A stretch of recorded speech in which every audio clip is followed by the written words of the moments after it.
신뢰, 협동이라는 이 사회적 자본을 한국이 제대로 구축하느냐 못하느냐에 한국의 미래가 달립니다. 앞으로의 사회의 생산성은 생산 요소의 투입에 있는 것이 아니라 기술 혁신에 있는 것이 아니라 그 토대가 되는 사회적 신뢰를 어떻게 구축해 가느냐, 여기에 달려있다. 한국은 어떻게 감염 커브를 평탄화했나? 뉴욕타임즈 23일자 심층 보도입니다. 꽤 긴 내용의 칼럼이지만 제목만 보면 이렇습니다. 재난이 되기 전에 빠르게 개입해라. 빠르게 자주 안전하게 테스트해라. 접촉자를 추적, 격리, 감시해라. 대중의 협조를 구하라. 매체는 다음과 같이 말합니다. 한국의 모델을 다른 곳에도 적용할 수 있을까? 한국이 적용하고 있는 기술은 고무장갑, 면봉과 같이 매우 단순한 것으로 이루어졌다. 한국의 방법을 따르기 위해서는 세 가지 허들이 있다. 첫째, 정부의 의지이다. 또 하나는 대중의 의지이다. 대한민국의 사회적 신뢰는 다른 국가들보다 높다. 특히 양극화와 포퓰리즘의 역풍을 맞은 서구 민주주의 국가보다 높다. 여기서 주목할 점은 한국의 사회적 신뢰가 높다고 지적한 점입니다. 외신들이 연일 한국을 보도하며 같은 내용을 꼽았습니다.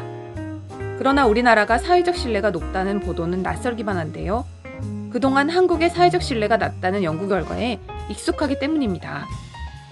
프랜시스 후쿠야마 교수는 사회적 신뢰가 높으면 거래 비용이 감소하고 협업으로 가치를 만든다고 말합니다. 그는 한국을 저신뢰 국가로 꼽았습니다. 그러나 정반대의 의견을 낸 사람이 있습니다. 사회학자 사토 요시미치는 지하철에서 사람들의 상호작용을 분석했습니다. 놀라운 일이 벌어졌는데요. 100구간당 상호작용 빈도에서 뉴욕 26회, 도쿄 6회에 비해 한국은 45회의 비율을 보인 것입니다. 이는 모르는 사람과 대화를 하거나 양보를 하는 등 대인관계와 인적 신뢰가 높은 사회임을 의미합니다.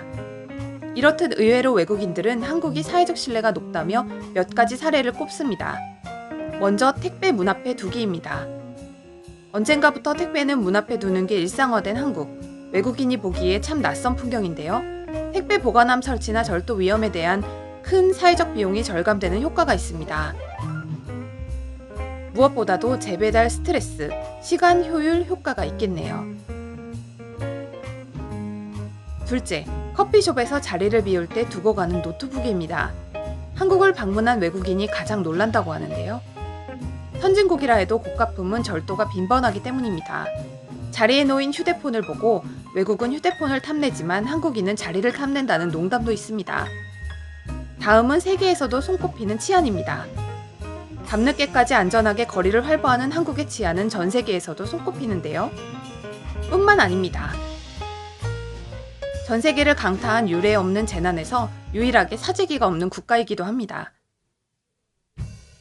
그렇다면 도대체 한국의 사회적 신뢰가 낮다는 연구 결과는 어떻게 된 일일까요? 한국은 사회적 신뢰의 두 영역인 공적 신뢰와 사적 신뢰 중 공적 신뢰, 즉 정부에 대한 신뢰가 낮았던 것입니다. 지금까지 대한민국은 공적 신뢰를 쌓기가 어려웠습니다. 폐허 속에서 살아남기 위해 애를 쓴 나머지 친일파의 청산도, 경제구조도, 불평등도 신경 쓰지 못했죠.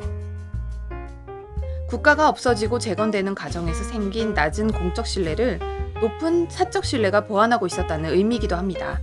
낮은 공적 신뢰를 개선할 수만 있다면 더더욱 살기 좋은 나라가 될 수 있겠죠. 다행스럽게도 최근에는 공적 신뢰가 회복되고 있는 징후들이 곳곳에 보입니다. 사회적 신뢰지수 상승에 대한 언론 보도는 2018년부터 눈에 띕니다. 신뢰지수 조사업체 에델만은 2018년 한국이 사회적 신뢰지수가 매우 증가한 국가라고 밝혔습니다. 특히 정부 신뢰감이 17%나 늘었다고 발표했습니다. 착한 사람이 이긴다는 믿음이란 건 결국 사회적 신뢰의 회복을 의미합니다.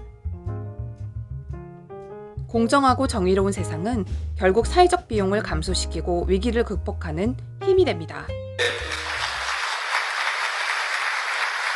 야 이놈아 캐나다로 발치기다 그만둬라. 너는 뒤로 빠져라. 이 비겁한 교훈을 가르쳐야 했던 우리의 600년의 역사, 이 역사를 청산해야 한다. 권력에 맞서서 당당하게 권력을 한번 쟁취하는 우리의 역사가 이루어져야만이 이제 비로소 우리의 젊은